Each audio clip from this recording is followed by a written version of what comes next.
What's going on, internet? So today what I want to do is share a product tip, and that product tip is acetone spray right here by Montana. So I want to share that tip mainly because if you're like me and you use spray paint a lot in your studio, on murals, and just in general in your practice, spray acetone can be a great help when it comes to cleaning a lot of your spray paint caps. If you're using a lot of spray paint, that means you're using a lot of spray paint caps, and every cap is going to be different, and every cap costs different as well. Caps can range from 10 cents to sometimes $2 or $3 per cap, and that just really depends on what cap it is. But the thing is, you want to make sure that you're able to hold on to as many caps as possible in between projects and during projects, because we all know how often caps clog. But with the spray acetone, you're able to clean a lot of those caps during your projects and keep them clean in between projects as well. And all acetone is a sort of a solvent for a lot of the paints that we use, so like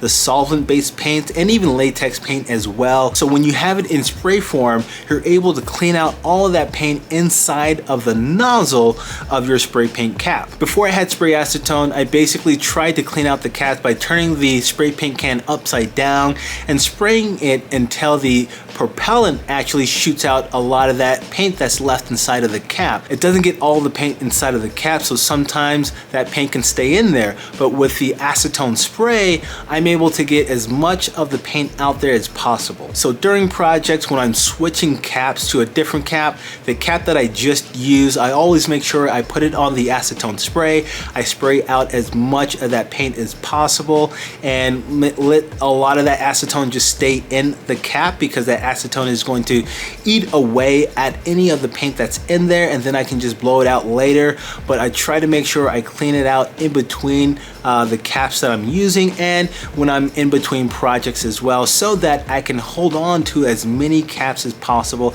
because like I said, those caps can be expensive and those caps are not always readily available wherever you're doing your project. So if you run out of a cap because it's clogged because you didn't clean it up right, it's going to be really difficult to get more of those specialty caps. You're more likely to find the universal caps, or the Montana sort of level caps with the green sort of coloring system, but it's very difficult sometimes to find a specialty cap like a Ghetto Blaster cap that I have, which is one of my favorite caps, but they just don't make it anymore. So I have to make sure I hold on to as many of those caps that I have as long as possible. So I make sure I clean those out religiously. So I have some that I have had for years. So I really want to reiterate this to a lot of the artists that use spray paint.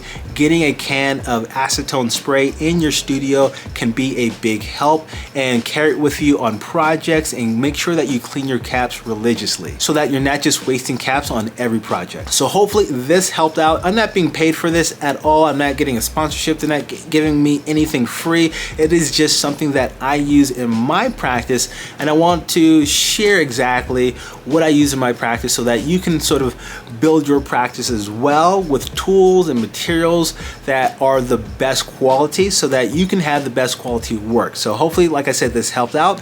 I will see you guys next time. Peace.